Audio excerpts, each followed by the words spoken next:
You're lying in bed now, the room is still, the air is warm, the kind of warmth that makes your thoughts soften at the edges.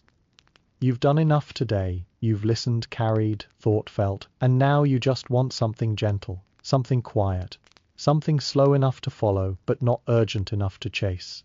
So here's a story, a quiet one, about a man who never stopped talking. You've heard of Socrates, maybe, the old philosopher in a toga, the one who drank hemlock and didn't flinch. But tonight's not about his trial or his death. No battles of ideas, no statues carved in his honor. Tonight is about something smaller, stranger, more human. It's about the time he ruined dinner, over and over again, because Socrates, in all his wisdom and wonder, was also exhausting. He asked questions no one wanted to answer. He spoke in circles, interrupted the harpist, and never brought wine. He was the guest who wouldn't leave, the thinker who turned supper into a symposium, and silence into an opportunity. So settle in. Let the questions drift past. Let the sandals scuff softly in your mind, because we're going back to ancient Athens. And Socrates is already knocking. He arrives without wine. Again you hear the sandals before you see him. That gentle slap of bare feet on sun-baked stone. No one else arrives barefoot to a dinner party. No one else arrives without a flask of wine or a handful of figs or even a polite excuse for being late. But Socrates comes exactly as he is, empty-handed, smiling, and already mid-thought. He walks in like he lives here, though he's never owned a home. He greets the host like an old friend, though he forgot the man's name last time. He glances around the room, not to admire the decor or notice the new silver goblets, but to assess the arrangement of chairs and where best to sit, so the breeze hits his shoulder while he talks about virtue. You hoped he wouldn't come tonight, not because you dislike him, but because you were tired, because you had a long day at the market and your feet ache, and your brain doesn't want to be dissected like a fish on a cutting board. But here he is, already asking whether sitting down first is a sign of humility or arrogance. You try to nod in a way that doesn't invite further inquiry. The host, ever gracious, gestures to an empty cushion. Socrates declines. Of course he does. He'd rather stand. Standing helps him think, he says. It keeps the blood moving, and thought is blood's most noble destination. Someone offers him olives. He takes one, holds it between his thumb and forefinger, and asks whether food is nourishment or pleasure. No one answers. They've learnt. He doesn't eat much, he says. Hunger teaches restraint. He doesn't drink much either, though when he does, the talking intensifies, not slackens. Tonight he's sober, which means the questions will be sharper, more precise. He'll listen just long enough to twist your answer into a new question, and he'll do it all with the tone of someone doing you a great favor. You sit back. You sip your wine slowly. You avoid eye contact, knowing that even blinking at the wrong moment can draw his gaze. Across the room, someone mentions the recent festival. You tense. Socrates is already moving in, asking what festivals celebrate gods or people pretending to be gods. He calls joy a disguise and celebration a distraction. You chew your bread more carefully, as if doing so quietly will keep him at bay. He finally sits, not where the host asked, not even on a cushion. He sits cross-legged on the floor, near the fire, where the shadows make him look even older, even more permanent. You think of your bed, of silence, of closing your eyes and thinking of nothing, but Socrates is here again. And the questions have only just begun. You offer olives, he offers a moral quandary. He's seated now, sort of. On the floor, knees pulled up like a child playing with shadows. The fire crackles behind him, and for a moment there's peace. Not silence, exactly, but the kind of pause that settles after everyone's surrendered to inevitability. Socrates is here. No one is escaping untouched. The wine is being poured. Bread passed. A plate of olives is nudged toward him again, this time without words. He picks one up like it's fragile, like it might break under too much thought. You don't realize he's holding it up to the fire until he asks what makes an olive good, not tasty. Good! You were mid-swallow, now you're mid. Theory. Someone says ripeness, someone else says usefulness. Socrates nods, pleased, not because you're right, because the game has started. He eats the olive, then asks if something can be useful and still be evil. You try not to look at the wine jug. The host offers cheese. Socrates accepts, then questions whether taking what's offered is generosity or weakness. The cheese hangs from his fingers like a lesson. Someone across the room says nothing and chews louder, hoping noise might scare the questions away. You try changing the subject. You ask about his walk here, the weather, anything simple. He leans back, stretching his legs toward the hearth, and says the streets were full of people pretending not to know themselves. You wonder if he means you. You wonder if he's right. You pick up another olive. It feels heavier now. A dog barks in the courtyard. Socrates smiles at the sound. He says dogs are wiser than men. They don't pretend to like each other. They don't flatter for approval. They know when to bark. You chew and swallow without tasting anything. Someone else dares to ask what makes a man better than a dog. Socrates tilts his head and asks if we are better, or simply louder. The platter shifts closer to him again. This time, it's pomegranate. He doesn't touch it. He asks why we decorate food for the wealthy and forget the hungry. You glance at the host, whose smile tightens like an untied sandal. The wine jug has grown quiet. The lyre player clears her throat, but doesn't strum. The mood tilts. Then it happens. The twist. Not another question, but a compliment. Socrates turns to you and says your silence is the most honest thing anyone's offered all evening. You don't know whether to thank him. You don't know if it was praise or another trap, but you nod. And for once, he doesn't ask why. Instead, he eats another olive, chews it slowly, looks into the fire as if it owes him an answer. You look down at your plate. Everything feels colder than it did before. You thought you were feeding him. You were feeding the conversation. And it's still hungry. Why, he won't sit where you ask. He's still on the floor, cross-legged, unbothered. The rest of the room shifts around him, cushions rustling, wine being refilled, bread retorn in silent agreement that no one will ask him to move again. You had gestured politely earlier, offered him the cushion nearest the host as custom dictates. He had smiled at it the way one might smile at a decorative vase, admiring but unwilling to engage. Now he sits by the hearth, claiming the warmth without apology, and declaring through posture alone that comfort is not always the highest virtue. The host doesn't press. No one does. Socrates is immovable in spirit, and now also in furniture.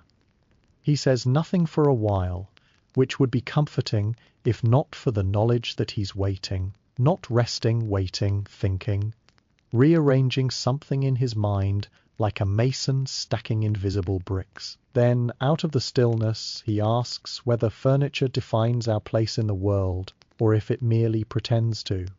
You blink at your goblet. Someone pretends not to hear. Socrates continues. He wonders aloud if seating arrangements are reflections of order or illusions of it. The host coughs, possibly at the smoke, more likely at the question. Someone finally asks what he means. Socrates explains that when we place someone at the head of a table, we do not actually make them important. We only admit we believe they are. The lyre player plucks a single note, then stops again. Socrates keeps going. He asks if the man in the center of the room is truly the center of the gathering, or just the center of the table. Your mind starts to ache. You drink more wine. The twist arrives in silence. He stands slowly announced. He moves to the farthest corner of the room, behind the third column, where the torchlight barely reaches. He sits again, this time facing the wall. Not speaking, not watching, simply there, like a statue that has decided to stop entertaining visitors. The room grows uneasy. The host shifts in his seat. The guests murmur softly. No one knows whether to speak to him or to each other. Without him talking, the evening suddenly feels less structured, as if the shape of it depended entirely on the outline of his voice. You glance at him again. He's not sulking. He's not making a point. He's just present. In his own strange geometry, the host makes a joke about philosophers and their dramatic moods. No one laughs too loudly. Someone suggests passing the pomegranate again, but the rhythm has changed. It all feels a little out of place now, and just before you forget him, he speaks, quietly, almost kindly. He says he moved because he wanted to see what the dinner would become without him. You do not know how to answer that. You do not know if he's testing you or freeing you. You only know that the floor feels a little more honest than the cushions tonight. A simple toast turns into a trial. He's still in the shadows. Legs folded, eyes watching the wall as if it might confess something. The fire doesn't reach him there, not really, but that doesn't seem to matter. He isn't cold, or if he is, he's too stubborn to admit it. The rest of the table has adjusted to his absence. There's more laughter now, not louder, just less cautious.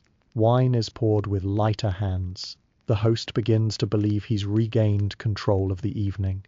Samaon lifts a cup, an older man with a beard that's more decorative than functional. He raises it high and smiles at the group. To friendship, he says. Everyone murmurs their approval. You raise your cup. You like friendship. It's easy. It doesn't ask too many questions. You sip. And then Socrates turns his head, not quickly, not like he's reacting, but slowly, intentionally. Like someone hearing a false note in a familiar song, he clears his throat gently like a teacher preparing the room. What is friendship? He asks. The words land like a dropped tray. The host's smile freezes. The older man who made the toast doesn't lower his cup. He just stares at it, as if wondering whether it was a mistake to lift it at all. Socrates doesn't move from his corner. His voice is calm, almost polite. Is friendship the comfort of company, the pleasure of agreement? Or is it something else, something more enduring? He leans back into the darkness again, as if his role was only to ask and not to witness the answer. The man who made the toast tries to laugh. Surely we know what friendship is, he says. But it sounds like a question now. Someone else offers a thought about loyalty. Another says trust. Someone near the wine jug mutters that this is not the moment. Socrates lets them answer. He doesn't interrupt. That's the worst part. He waits. And the longer he waits, the more every answer feels like a guess. You sip again, not because you're thirsty, but because holding something gives your hands a reason to stay still. The warmth of the wine doesn't settle, it stirs. The twist comes not from Socrates, but from the host's wife, who has said nothing all evening. She speaks softly, looking not at him, but at the bread on her plate. Friendship, she says, is when someone knows you're tired and lets you be. The room stills. Even Socrates doesn't reply right away. He eventually nods, once, then he goes quiet again. The man who made the toast lowers his cup and does not finish his drink. The feast resumes, slower now. The bread is torn more quietly. The wine is poured with a little less pride. No one raises their goblet again, and in the corner, Socrates remains still, not triumphant, just present, a shadow with questions, and a dinner table a little more uncertain than it was before. You just wanted bread, not a lesson on moderation. The bread basket is half empty now, the soft pieces taken first. What's left is torn crust and the quiet regret of those who waited too long. You reach for one anyway. You're hungry. The wine has blurred the edges of your thoughts, and the fire has made the room feel like a lullaby. All you want is something simple. Bread, warmth, a little silence. Socrates stirs, not fully, just enough to shift the air. His voice is low, almost kind. Is hunger a need, he asks, or a habit? You freeze with the bread in your hand. It's not even the question that bothers you. It's the timing. You glance down the table. Someone else takes a piece. Faster this time, as if moving quickly enough might escape scrutiny. Socrates sees them too. When you eat, he says, do you do it to fill the body or to quiet the mind? The host sighs softly. It's not frustration. It's recognition. Like someone watching the sun set again, and knowing it will rise tomorrow in exactly the same way. You take a bite anyway, slowly, with a defiance so small, it barely counts. The bread is dry, but real. You chew, he watches, not disapproving, not judging, just watching. He leans forward now, elbows on knees. We speak of moderation as if it is noble, he continues. But what is moderation? Is it having less or wanting less? You think about the bread in your mouth. You think about the wine. You think about the way you paused before reaching for either. Someone says, surely it depends on the person. Socrates smiles. Then what is a person without their desires? The words are soft, but they land like a stone in a basin ripples. The twist comes not in the answer, but in his next action. He reaches for the bread, breaks off a piece, holds it, doesn't eat, just holds it, and stares at it like it might respond. You wonder if he's making a point, if he's using the bread as a metaphor, if it's part of some argument that will circle back in 10 minutes to prove a truth. No one asked to examine, but he doesn't speak again. He just sits there, holding bread, and for once the silence is his. The others go back to eating slowly, carefully, as if chewing too quickly might summon another question. The bread tastes different now. It always does when someone stares at it too long. You drink, it helps. Later, someone will say that Socrates never eats enough, that he speaks more than he swallows, that he feeds only on thought. But right now he's still holding that bread, unmoving, as if moderation is not in the hunger, but in the waiting.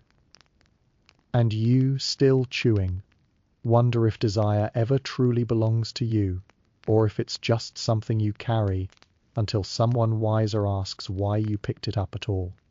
The meat's cold, but his questions are hot. The bread is gone. The wine is thinning. A platter of meat sits in the center of the table, untouched for too long. Someone finally gestures toward it, and the platter is passed with relief disguised as civility. Steam no longer rises from the roasted lamb. The crisp edges have softened. The oil pools against the plate like a sigh too late. You take a portion anyway, because you're hungry again. Because dry bread is only loyalty for so long.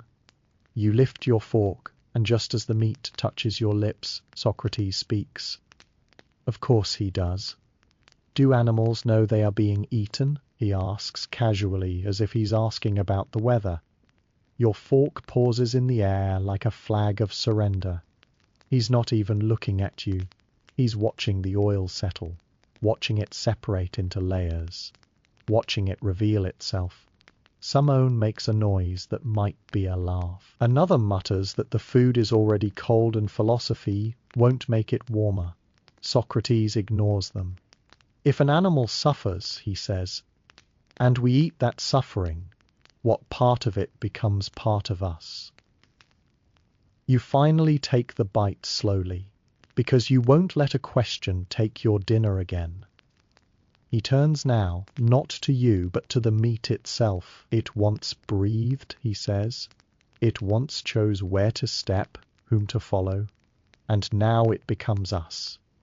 Is that justice? or just hunger with better manners? The table is quiet again, the kind of quiet that fills the cracks between thoughts you don't want to finish.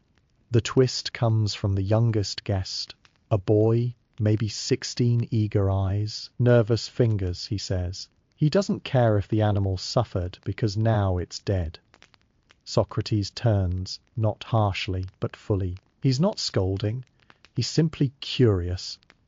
And that's worse. Someone finally cuts the silence. The host. He says the meat was a gift from a neighbor. Socrates nods and says gifts are interesting. A gift, he says, is a burden wrapped in obligation. You almost smile, almost. He doesn't eat. He never does when the conversation turns sharp. His appetite is for discomfort, for the little twitch in your eye when thought meets resistance. He folds his hands, closes his eyes, not in rest in thought. You chew. The meat is dry, or maybe it just tastes like philosophy now. You sip your wine. It doesn't help. You want to talk about the weather again, or sandals, or anything that bleeds less. But Socrates is quiet now, not finished, just paused. And the meat on your plate feels heavier than it should. Not because of guilt, but because he made you look at it too long, made you wonder how many things you've swallowed without question, and how many of them are still sitting there waiting to be named. His laugh sounds like judgment. The laughter starts at the far end of the table. Not Socrates. Never Socrates. One of the guests tells a story about a drunk priest, a borrowed goat, and a mistaken identity that ended in marriage. It's crude, predictable, but the wine has loosened everyone's dignity, just enough to make it funny. You laugh too, not because it's clever, but because the sound feels like a release, a way to scrub away the aftertaste of roasted ethics. You look to the fire for a moment. It crackles louder than the questions. And then Socrates laughs. It's not loud, not harsh, but it is different. There's no warmth in it, no shared mirth. He laughs the way a stone might laugh, if it understood irony. It stops the room, just slightly. The joke's energy flickers. Someone clears their throat. The man who told it shifts in his seat, suddenly aware of his hands. Socrates tilts his head, still smiling. Laughter, he says, is the sound we make when we forget to think. You look at your cup, still half full, still safe. The host chuckles, trying to smooth the air. Surely a little laughter is harmless, he says. Socrates nods, but the nod is slow, like someone agreeing only to be polite. Yes, he says. Until it becomes armor, until it hides fear of silence or truth. The table grows quieter. The bread is passed again. No one reaches first. Then comes the twist. Socrates turns to the man who told the joke and asks, "Did it happen?" The guest blinks, shrugs, says it doesn't matter, that it was just for fun. Socrates smiles wider. "So you lied to earn noise?" The man stiffens. Others glance down. You trace a finger along the rim of your goblet, hoping the conversation will shift toward anything with edges less sharp. But Socrates isn't angry. He never is. His tone remains gentle.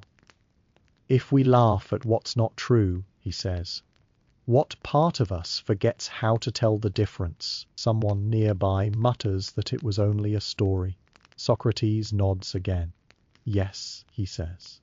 "A story, and stories shape the soul more than facts ever will." You sit back.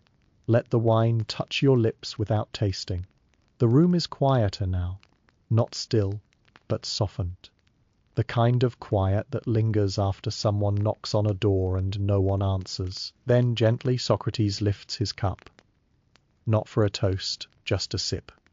He swallows once, sets it down, and says nothing. It's worse than any question, because now everyone's wondering what he's thinking, wondering what part of them was just measured and found hollow. You breathe slowly, carefully. Laughter always felt like freedom before. Now it feels like a mirror. And tonight, that mirror reflects a room full of people unsure whether they laughed out of joy or just to fill the silence he left behind. He won't stop asking the slave boy questions. The laughter has settled into silence. Not the warm kind that wraps around a room like a blanket. The other kind? The kind that feels like being watched even when no one is looking at you. The bread is nearly gone. The wine has slowed. The meat has cooled to a memory. And Socrates has gone quiet, which is not peace. It is preparation. He turns toward the doorway.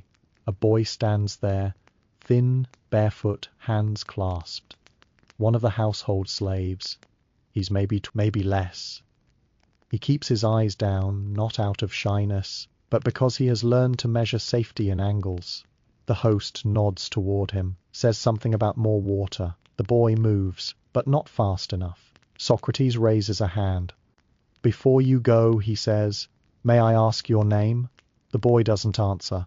Not because he can't, but because no one ever asks. The host shifts in his seat, says the boy isn't for conversation, says he has duties, says it kindly, but with that edge. Socrates smiles. He thinks. That makes him worthy of words. The room holds its breath. Then Socrates asks the boy a question. Something about shapes. About Socrates asks again, slower. The boy mumbles a guess. Socrates nods, pleased. Another question. Then another. The boy keeps answering, halting, uneven. But answering, it becomes a lesson. Right there between the plates and the wine stains and the thinning patience of the upper table, Socrates speaks softly, coaxing thought from a child, like he's unearthing a stone he already knows is there. You watch. The boy begins to lift his eyes, not all the way, but more than before. Someone else coughs. Someone else sips their wine a little too loudly. The host smiles with too many teeth, says the boy has chores. That it's late, Socrates ignores it, or forgets it, or decides it's irrelevant. Then comes the twist. The boy answers correctly, not just once, but again and again, and Socrates stops, nods, says the soul remembers what the body forgets, says the boy's answers prove we are born with knowledge already inside us. You look at the boy. He looks stunned, as if he's just become a person for the first time. The room does not applaud. No one praises him. He's sent away, quickly, quietly, as if returning him to silence will undo what just happened. The sound of his feet against the tile is softer than before. Not because he walks differently, because you hear him now. Socrates says nothing more, just resumes his place on the floor, as if the lesson were for himself all along. The host pours more wine, the lyre remains untouched, and you, still watching the empty doorway, wonder what it means when a boy without power answers questions better than those with names etched in stone. And you wonder if that's why Socrates asked him, or if it was simply because no one else dared. You suggest music. He questions harmony. The boy is gone. The room breathes, but not freely, not yet. The guests glance at one another, like people who have seen something they weren't meant to understand. Socrates remains by the fire, quiet again, hands folded in his lap. The host leans forward, trying to rescue the evening. He smiles too broadly, nods toward the lyre. The musician hesitates, then begins to play. The strings are soft at first, delicate, a lull. The kind of tune meant to smooth the air like a warm cloth over a restless brow. You exhale. You didn't know you were holding your breath. The melody winds through the room, wrapping around clay goblets and low laughter like a silken ribbon. For a moment there is no thinking, just listening. Then Socrates opens his mouth, not loudly, just enough to disturb the stillness. Is harmony simply agreement, he asks, or is it the tension that refuses to break? The lyre stumbles. A string hums a little too sharp.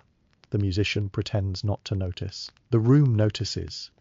You close your eyes, not in frustration, in surrender. Socrates continues, not to anyone in particular. When two notes meet, they do not disappear. They push against each other. They remain separate, yet somehow, together, they become beautiful. He looks up.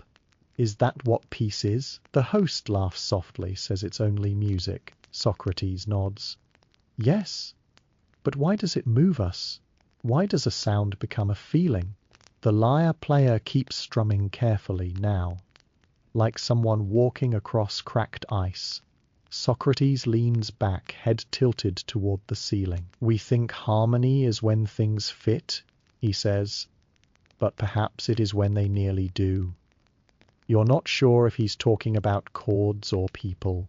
Then comes the twist. He stands, not quickly, not theatrically, just rises slow and silent, as if summoned by something only he can hear. He walks toward the musician, not close enough to threaten, just close enough to be felt. He gestures toward the instrument. The player hesitates, then hands it over. Socrates doesn't play. He holds it like a question. He plucks one note. Just one. It rings alone, thin and honest. Then he hands it back. Sometimes, he says, one note is enough, if it is true. He returns to the hearth. The lyre player resumes. The tune is simpler now. More space between the notes, more breath between the sounds. And somehow it feels fuller. The guests say nothing. The host pretends to smile. You sip your wine and taste every corner of it. Because Socrates has done it again, he asked a question, answered nothing, and somehow changed the room. With attention, with the kind of silence that feels chosen. And you wonder, as the music drifts on, whether harmony is something we hear, or something we become when we stop pretending we are already whole.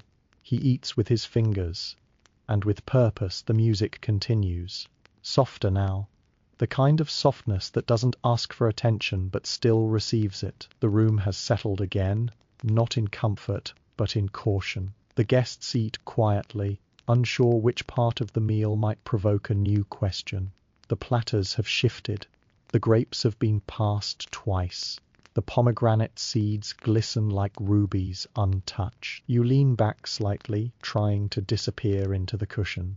Socrates reaches for a fig. No plate, no cloth, just his fingers. Two of them, gently pulling the fruit from the bowl like a child stealing sweetness before supper. He doesn't hide it.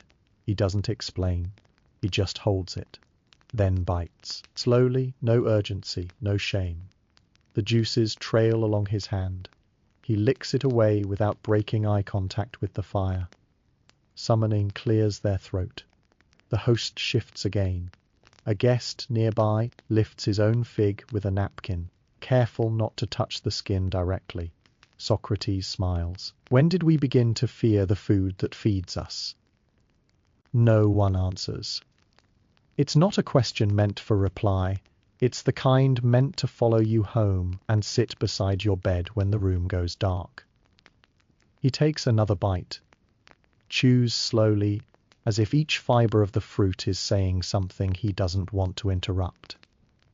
Then he sets the stem down on the table. Just wood. The host finally says something. Something about manners, about customs. About the example being set. He says it kindly, but with a twist at the end, the way someone warns a guest they are very close to the edge of overstaying. Socrates wipes his hand on his robe. Manners, he says, are agreements between people who don't trust each other to be kind. You don't know whether to be offended or impressed.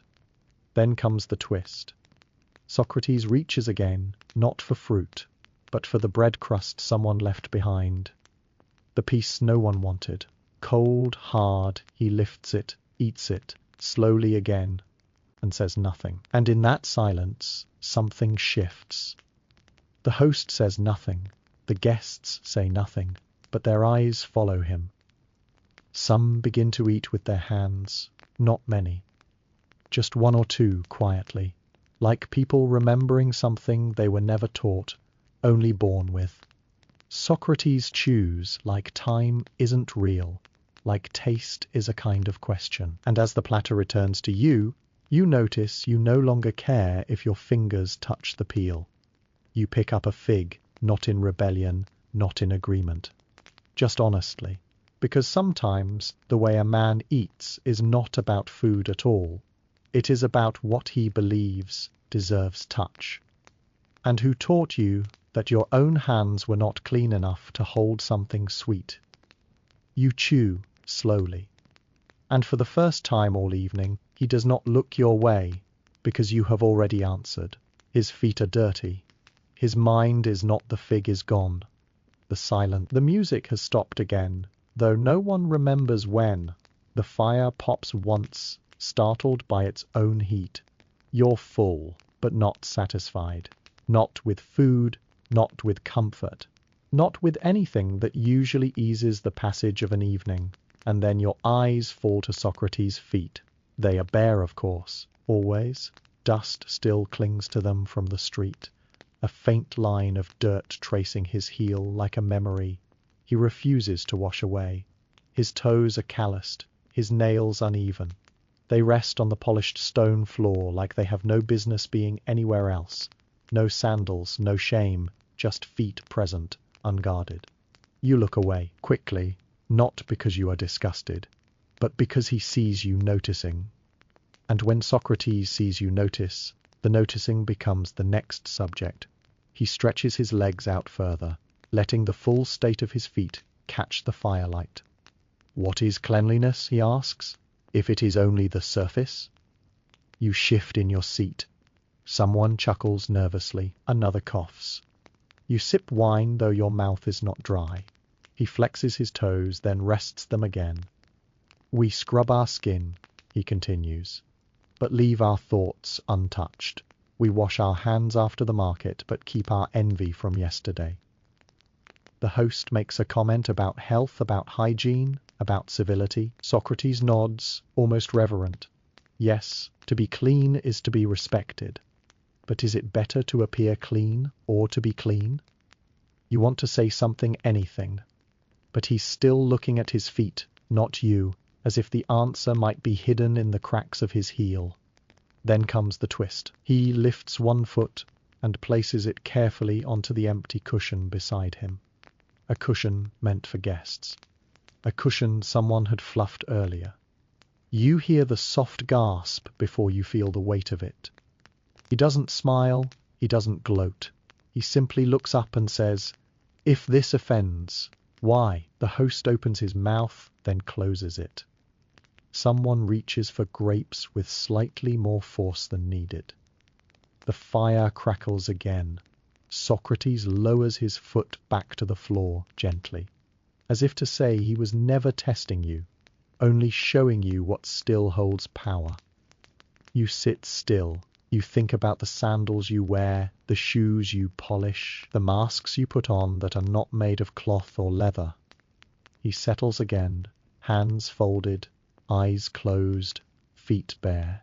And you, watching the dust he left behind on that cushion, begin to wonder what part of your life you've spent polishing things that do not need to shine, because some minds walk barefoot through the world, not to prove a point, just to feel the ground the rest of us forget is there. The women leave first. Socrates asks why the cushion still bears the shape of his foot. No one mentions it. But no one sits there either. The platter has been cleared. The fruit is gone. Only the wine remains, dark and quiet, like ink that never found a page. The fire burns low, casting longer shadows than before. The mood has turned inward. Then, as always, the shift happens without warning. One of the women rises. Gracefully, her smile is soft, rehearsed. She dips her head toward the host, thanks him for the evening. Another follows. Then a third. They move like leaves in a breeze that was never announced. You've seen this before. The quiet procession, the polite escape. Their absence is expected normal, even comforting. But Socrates sits up straighter. Why do the women leave first? The room stills not from offence. From confusion, the question is not sharp, not heavy, just unexpected. The host smiles carefully, says it's tradition, says it's courtesy. Socrates nods. Courtesy, he repeats, is the shape respect takes when we do not question it. The guests look at one another. No one knows how to answer something that was never meant to be asked. Socrates leans forward, his voice remains soft. If their thoughts are as full as ours, why must they leave before the conversation deepens? Do we think our ideas grow stronger in their absence? You glance toward the door. They are gone now, gone before they could reply. Someone tries to change the subject, a story about a horse. Another joke, but it limps, the rhythm is off. The words don't settle the way they should. Socrates is still thinking aloud. If we invite everyone to the table but only speak to some, what have we really offered? And then the twist comes. Not from him, it comes from the cook's daughter. She had been refilling cups, moving quietly, forgettable. Until now, she speaks, just once. They leave, she says, because they know what happens when they don't. Her voice is calm. Her eyes are not. She doesn't wait for permission. She doesn't wait for Socrates to respond. She turns and walks out, apron brushing the side of the bench like a closing curtain. No one follows her. No one speaks. Socrates, for once, does not ask a question. The fire shifts. The wine warms in its cup. And in that silence you begin to realize that sometimes the truest answer is not found in reason or rhetoric. It is in the sound of footsteps leaving a room that never truly welcomed them. Socrates returns to his stillness. The host refills a cup he will not finish.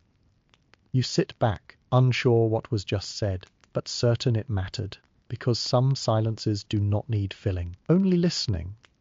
He asks the cook why he cooks the room, does not quite recover, not fully. The laughter has thinned, the music has stopped again. A single goblet tips, rolls gently, and settles on its side. Someone lifts it without speaking. Socrates has not moved from his place by the fire. He is still, but his stillness is a pause, not an ending. You know he's waiting for the next question to arrive. And when it does, it doesn't come for a philosopher or a merchant or a noble. It walks past the table and into the kitchen. He rises slowly, as he always does, with the deliberate calm of someone who doesn't believe in rushing thought. He steps over a cushion, passes the boy near the door, and disappears around the corner where the cook is muttering over a pot. She doesn't want anyone to touch. You hear his voice low, steady, kind. Why do you cook? There's a pause, then a clatter, then a scoff. Someone at the table whispers that he's going to get slapped with a spoon. Someone else chuckles, but no one really laughs. Not anymore, the cook answers. Her voice is sharp, not angry, just shaped by years of smoke and repetition. Because people must eat. Socrates says nothing. You can hear the air shift, a ladle scraping the edge of a pot. Then her voice again, quieter this time. Because I know how. Still he does not reply, just listens. And then she asks him something. Why do you ask questions? A few heads lift at the table. You weren't expecting that. Maybe he wasn't either, he answers softly. Because people forget. There's a silence after that. Not long, but deep. Then you hear a laugh. Hers, real short, like someone surprised by their own breath. She tells him to go back to the guests before the soup gets cold, and she's blamed for their empty bowls. He returns slowly, hands behind his back, eyes thoughtful. No great speech, no sudden philosophy, just a soft smile. Then comes the twist. He places a single olive pit on the table. Then another, then another. 3. He says nothing about them, just lines them up and stares at them. The guests wait, but the meaning never arrives, and you begin to wonder if it was ever about the question. He sits again. Someone asks what she said. He doesn't answer. Someone else tries to guess. He only shakes his head, not dismissively, gently, like someone saying a story wasn't theirs to tell. The fire has dimmed now. The heat still lingers, but the light has softened. You look toward the kitchen. You think of her hands, her voice, her soup, and you realize that sometimes a question is not meant to answer anything. Sometimes it's only meant to make, and that may be the kindest thing he's done all evening. Socrates mentions politics. You regret it instantly. The olive pits are still lined up where he placed them. No one has touched them. No one wants to be the one who moves what might be a symbol or a trap or just the trail of a thought he hasn't spoken aloud yet. The fire crackles low. The room has taken on that peculiar stillness that happens when everyone is full, but no one is finished, and then someone ruins it. A man near the end of the table, wine warmed and trying too hard, lifts his cup and says something about the assembly. Just one line, a joke maybe, a complaint. It doesn't matter. It was too close to politics, too close to power, too close to the edge of something Socrates has been pacing around all night. You feel the temperature shift immediately, not in the air, but in the silence that follows. Someone coughs. Someone else drinks. You stare at your hands like they might offer protection. Socrates does not pounce. He does not raise his voice or sit up straighter. He simply turns his head and speaks as if he's been waiting for this moment since the bread was first passed. What is power, he asks, if it serves no one but itself? The man who made the comment tries to recover. He jokes again, but the laughter is weak now. Nervous, the kind of laugh that asks forgiveness before it knows what it's done. Socrates continues. Do we govern because we understand others, or only because we wish to rule them? You watch the host tense, just slightly. His smile does not falter, but his hand tightens around the stem of his cup. He shifts in his seat like someone trying not to spill something precious. Socrates presses forward, but softly. If a man stands on a platform and speaks, does it make him wiser than the one who listens from the crowd? Or only louder? Then comes the twist. He looks directly at the man who spoke. Not unkindly, not accusingly. Just directly. Would you trust yourself to govern others? The man swallows, says nothing. Socrates tilts his head. Then why do you trust those who resemble you even less?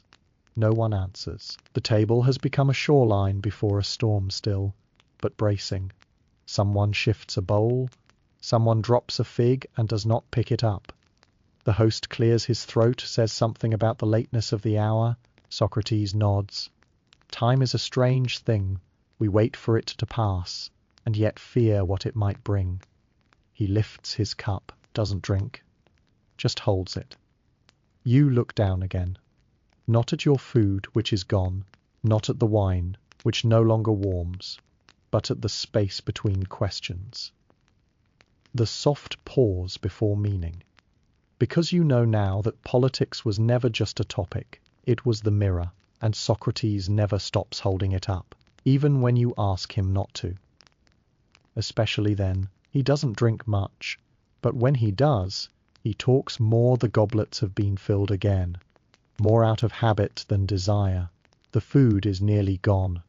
The olives have dried. The fire is fading into a soft orange breath, no longer warm enough to comfort, just bright enough to remind you that you're still here. Socrates has barely touched his wine all evening.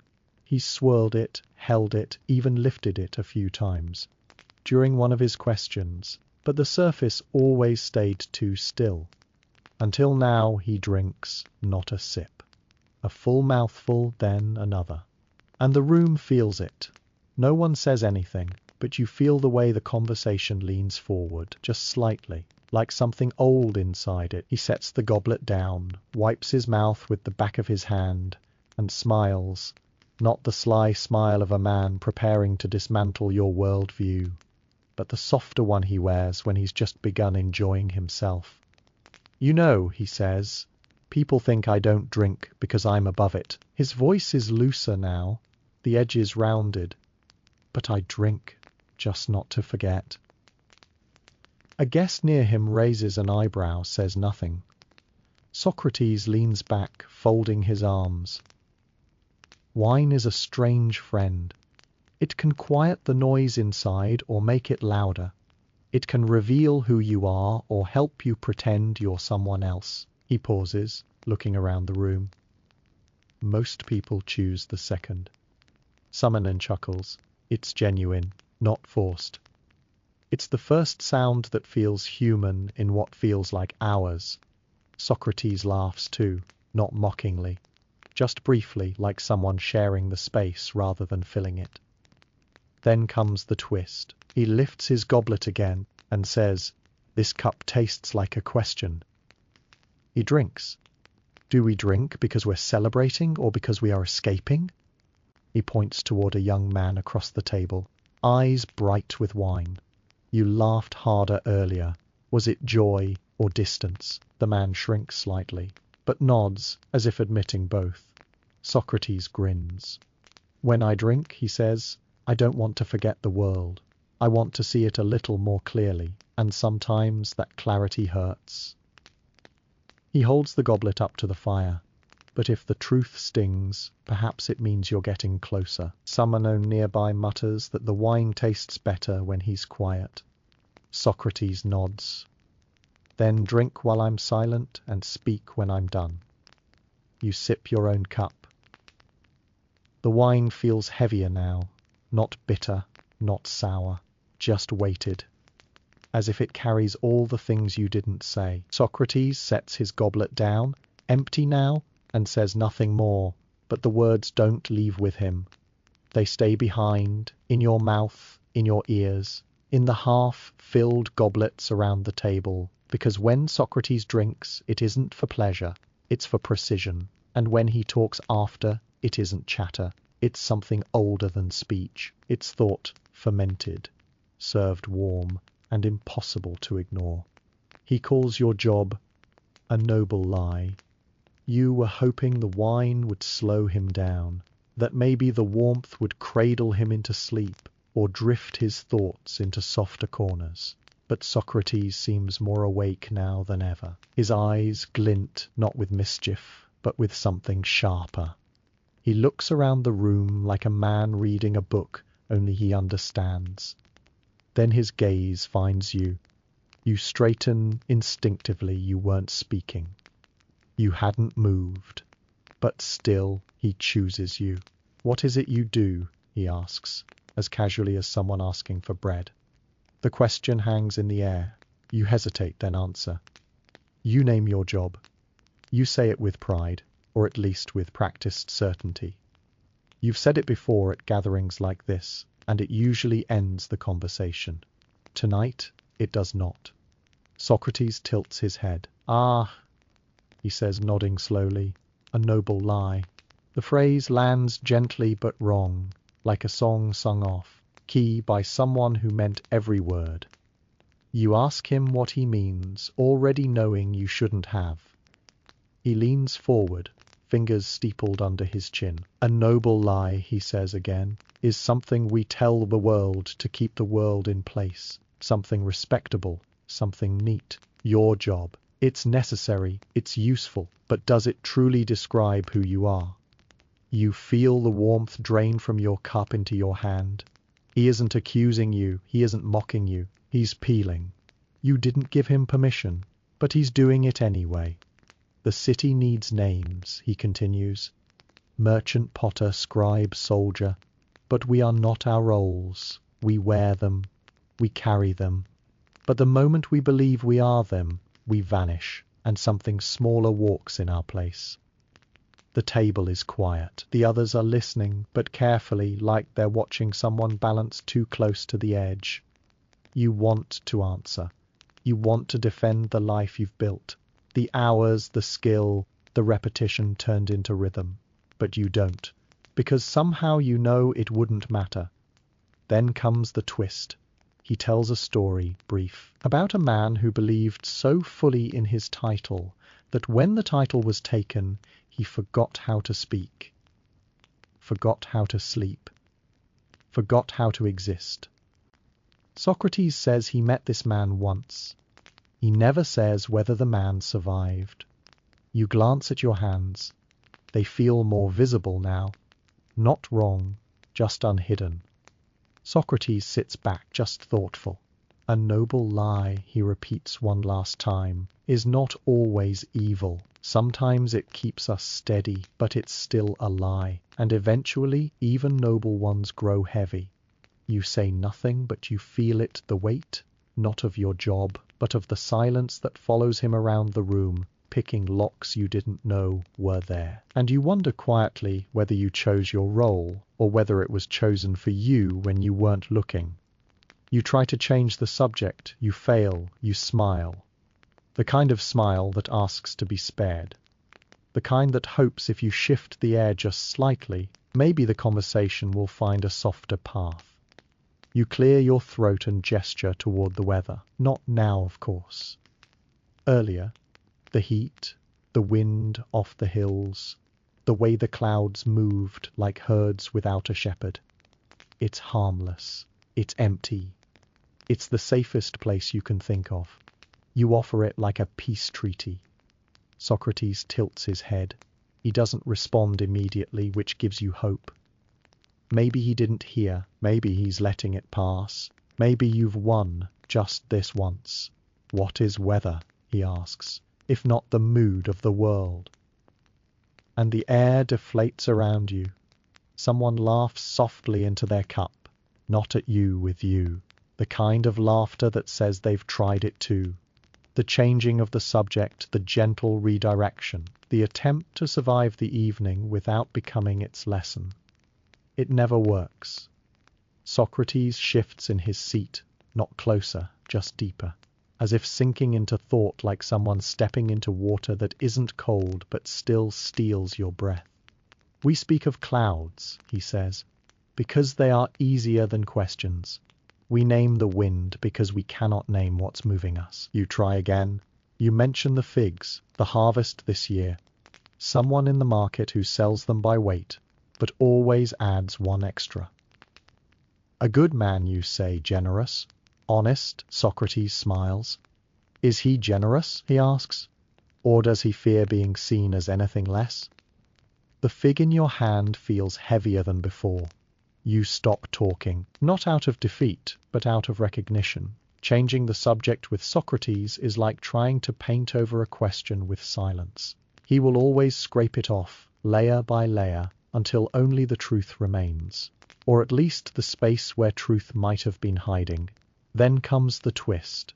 He talks about himself. I tried once, he says quietly, to talk about chariot races instead of virtue. I spoke about the speed of the horses, the roar of the crowd. But afterward, I felt emptier than when I arrived. He picks up a grape, but does not eat it. Avoiding the question never makes it smaller.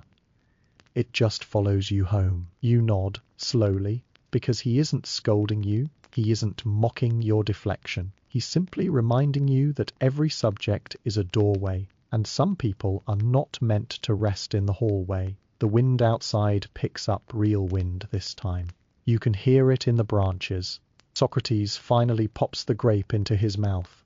Choose once.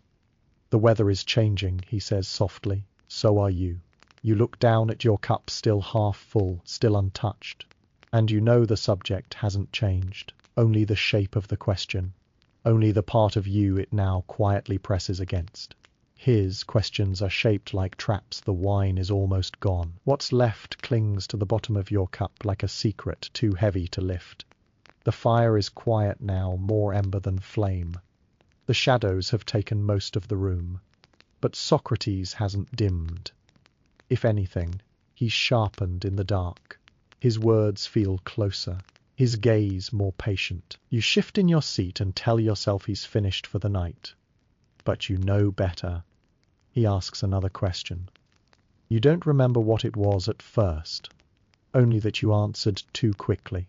Something about justice, or maybe love, or courage. It doesn't matter, you replied before thinking, and now you're in it. He nods gently. He says, interesting. He leans back, and then he circles. He doesn't contradict. He doesn't scold. He just asks another question. Then another. Each one tied to the last, but in a way that loosens your original answer, like a knot slipping apart. You try to hold your ground. You repeat yourself slower this time. With more care, he nods again, asks something small, but you feel it. You've stepped into something without realizing it. And now the path behind you is gone. Some unknown nearby tries to rescue you, offers an example, a diversion. Socrates thanks them, then pulls their example into the same loop. Within minutes, they're unraveling too. He never raises his voice. Never. They are shaped like traps. Not the kind that close with teeth, but the kind that close with mirrors. You don't even notice they've sprung until you're looking at yourself and realizing you've lost something you were holding on to. He asks if belief is still belief when it cannot answer its own echo. You don't know what that means, but your mouth opens anyway, because silence feels too much like surrender. Then comes the twist. He stops mid-thought, mid-question, mid-reply. He stops speaking, looks down at the floor, picks at something beneath his fingernail, and the quiet fills the room like water rising in a sealed jar. You wait, everyone waits. And in that waiting, you begin to replay what you said. You begin to doubt it. Not because it was wrong, but because he never said it was right. Then he looks up and says, sometimes a question is the most honest part of a conversation. He says nothing more. You exhale without realizing you were holding your breath. The room shifts again. No one speaks, not yet. And you sit there surrounded by the invisible web he's spun, wondering how he did it. How he took your answer and handed it back to you heavier than before. You look at the fire, at your hands, at the space between words, and you realize you've been answering all night without ever being sure what you were being asked. That is the trap.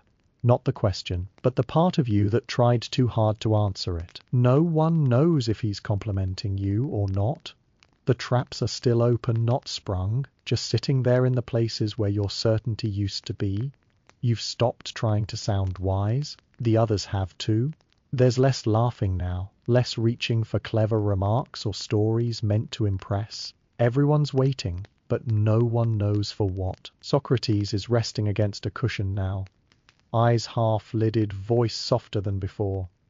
He looks like a man drifting into sleep, except his mind is still pacing the room.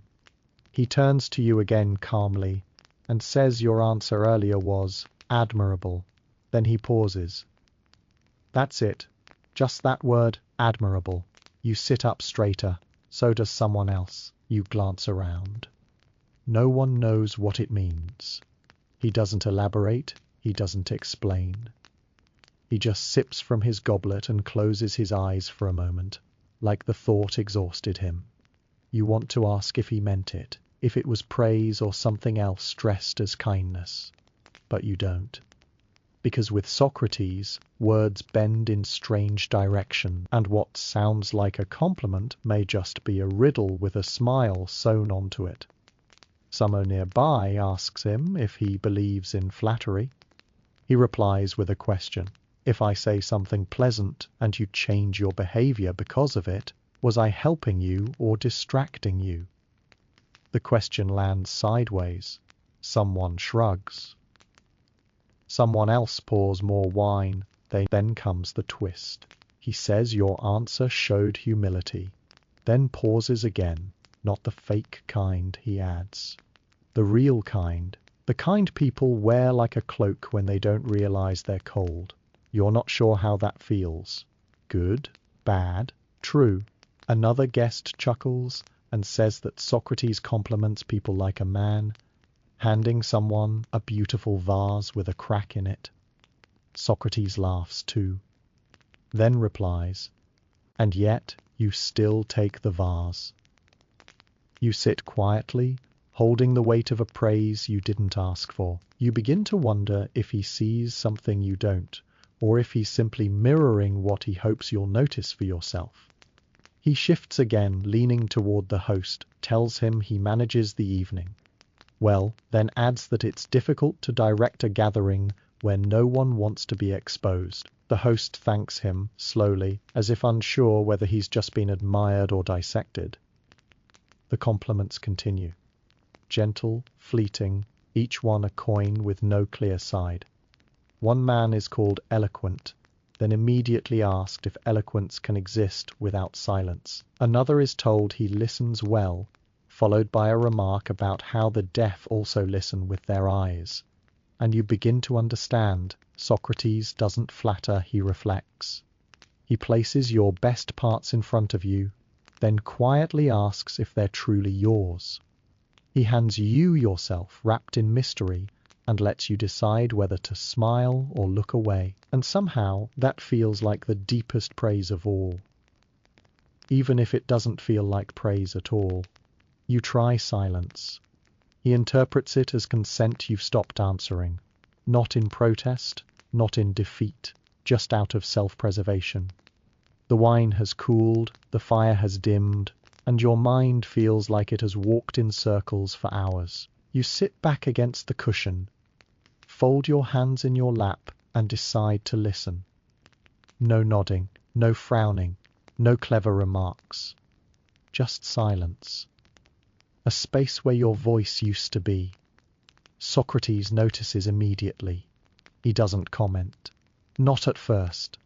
But his eyes linger longer than usual, as if waiting for a sound you forgot to make. Someone tries to shift the topic toward a new sculpture in the temple courtyard.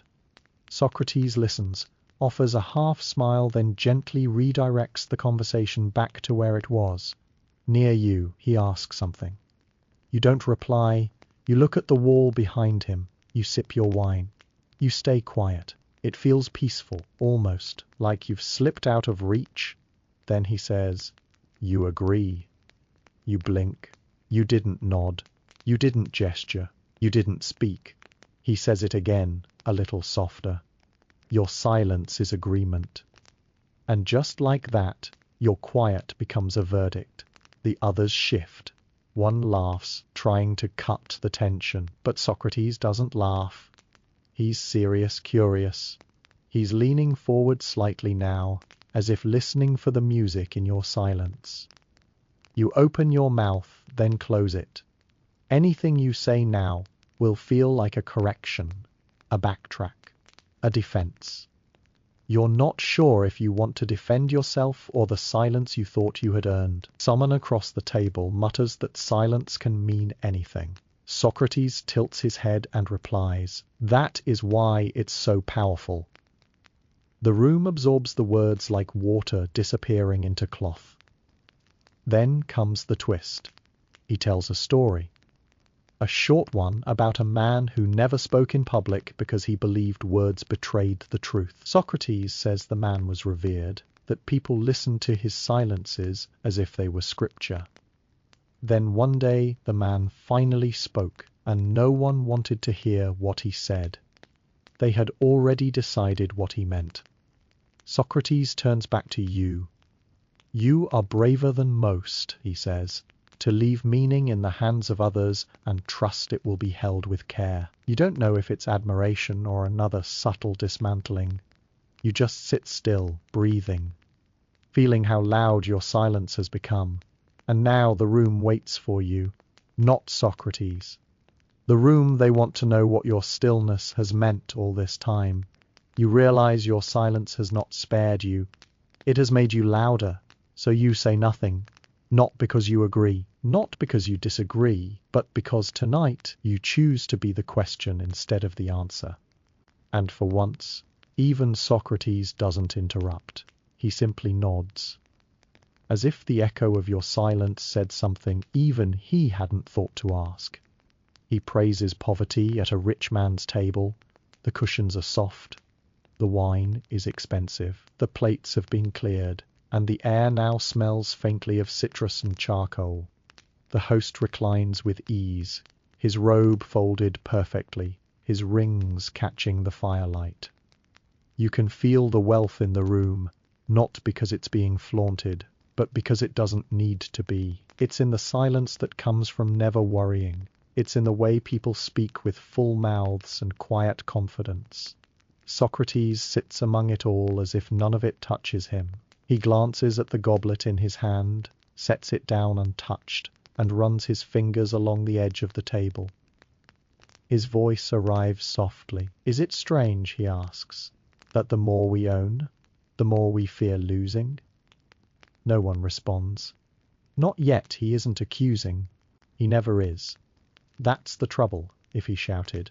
You could dismiss him, but he speaks like someone remembering something you forgot to think about. The host offers a half laugh, says there's no shame in enjoying what you've earned. Socrates nods. And yet, he says, I've seen men with less who sleep more soundly. Someone asks if he's against wealth. Socrates smiles. No, he says, only the belief that wealth makes us full. Then he tells a story about a man who owned nothing. No house, no shoes, no coin. And yet he never begged. He borrowed nothing. He spoke gently, laughed often. He died without leaving a single item behind. And yet every man in the village remembered his name. Socrates pauses. When he walked into a room, people listened. Not because of what he wore, but because of what he did not need. You shift in your seat. The cushion feels too soft now. The wine too sweet. You glance at your own cup, suddenly aware of the gold in its rim. Then comes the twist. Socrates turns to the host and says, You are generous. Your table is wide. Your servants are kind. But tell me, do you give because you can, or because you believe what you keep will someday disappear? The question isn't cruel, but it lands hard. The host straightens slightly, says something about legacy, about family, about preparing for the future. Socrates nods again. But how do you prepare for a future that has never promised you anything? The room is quiet. Someone adjusts their robe. Another fiddles with a cup already empty. You look at Socrates sitting barefoot among silk and silver. He is the poorest man here, and somehow the only one who seems unburdened by what he lacks. He reaches for a crust of bread, chews it slowly, and smiles.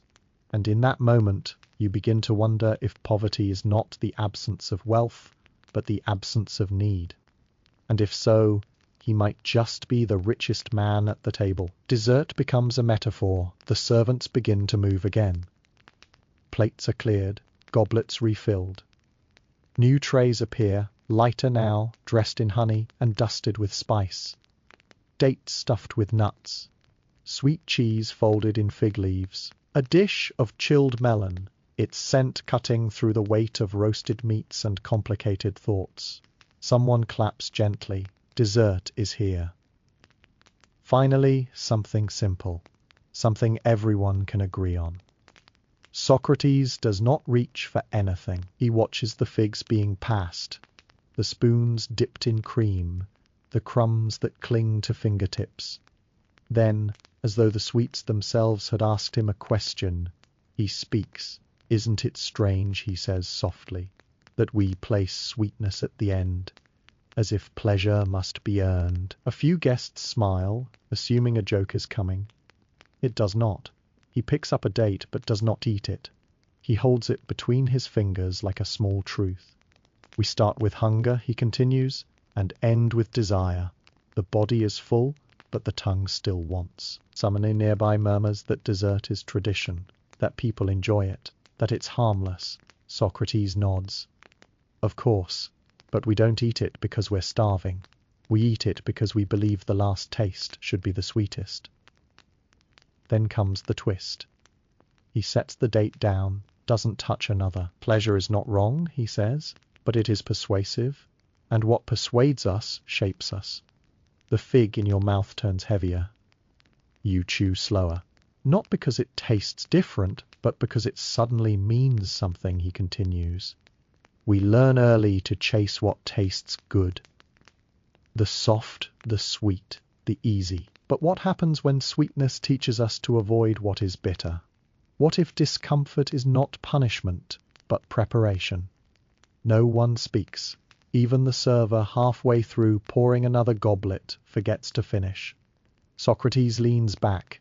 You see, we think the meal is building toward joy. But perhaps the joy is in the meal itself, in the salt, in the chew, in the hunger. Summoning jokes that he should open a kitchen. Socrates smiles. Only if the first course is silence.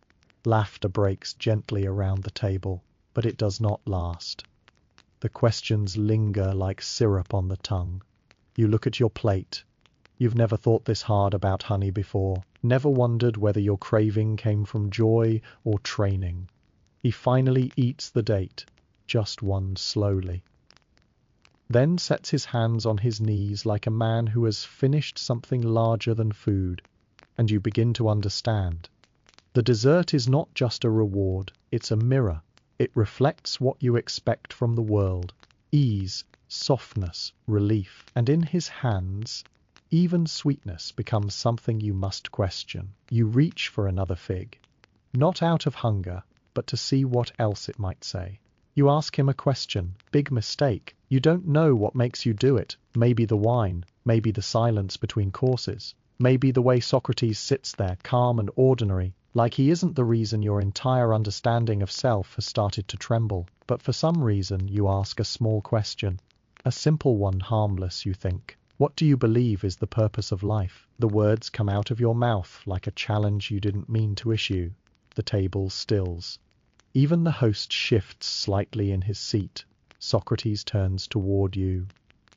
Slowly, deliberately, his expression doesn't change, but everything else does. The fire cracks once. The wind outside makes the shutters sigh, and he looks at you like you've opened a door that no one ever finishes walking through. He doesn't answer right away, of course not. He asks you what you think. You fumble. Something about fulfillment or virtue or legacy. You stitch words together from pieces of other people's thoughts. It sounds fine, even noble, but it doesn't feel like yours. You hear yourself speaking and wish you could edit the sentence while it's still in the air. Socrates nods, slowly, thoughtfully, then says, "But if purpose is something you can name before you've lived it, is it yours or someone else's?" You try to reply, but the ground has already shifted. He begins asking smaller questions, like chisel taps. If purpose is about others, is it lost when you're alone? If it's about achievement, does failure undo your existence? If it's about goodness, who defines what good is? You laugh nervously and say you're regretting asking. He smiles. That's the first true answer I've heard tonight. Then comes the twist. He tells a story about a boy who asked a philosopher why he should live. The philosopher answered, and the boy followed the answer with devotion. Years later, the boy became a man, respected, powerful, but unhappy. When he returned to the philosopher and said, "You lied to me," the philosopher replied, "Number you simply stopped asking." The point isn't hard to find. Socrates looks at you again, not cruelly, not kindly either, just openly. "We all want the question to end," he says. "We want the answer to close the door so we can rest. But the moment the question dies, so do we. The others pretend to be distracted by their plates, but everyone is listening. You sit there, strangely weightless, not because you've received wisdom, but because something inside you was taken apart so softly. You didn't notice until the pieces were already scattered. And now you understand what others meant when they warned you not to engage him directly. You thought asking would give you clarity, but all it gave you was a mirror, and 1,000 reflections of the person you might become, depending on how brave you are the next time someone stays silent, long enough for a real question to rise." He leaves last, uninvited and unfazed. The room has grown quiet in a different way now. Not the rich, expectant quiet that once held the first course and polite laughter. This is the quiet of people who've travelled far without moving. The candles burn low, wax slumping over the edges in slow, exhausted drips. Platters have been cleared, cushions adjusted, conversation softened into fragments. No one's really talking anymore. Not about food, not about art, certainly not about philosophy. And yet Socrates is still here. No one remembers if he was invited. That question feels too strange to ask now. He's part of the furniture, part of the air. He came in like smoke, and he's still lingering long after the flame has dulled. The host stands and stretches, offering a courteous bow to the remaining guests. People begin to rise, offering thanks, pulling on cloaks, embracing one another with vague stares and unfinished thoughts. Socrates does not move. He sits with his legs crossed, back straight, hands resting in his lap like a monk who wandered into the wrong temple and decided to wait it out. One by one, the guests trickle away. Some nod to him. A few avoid his gaze entirely. One woman pauses and says, softly, "Thank you," though it's not clear for what. He bows slightly, as if accepting the gift of her uncertainty. Eventually, you're among the last to leave. You hesitate by the threshold. A part of you wants to say something. A farewell, a final word.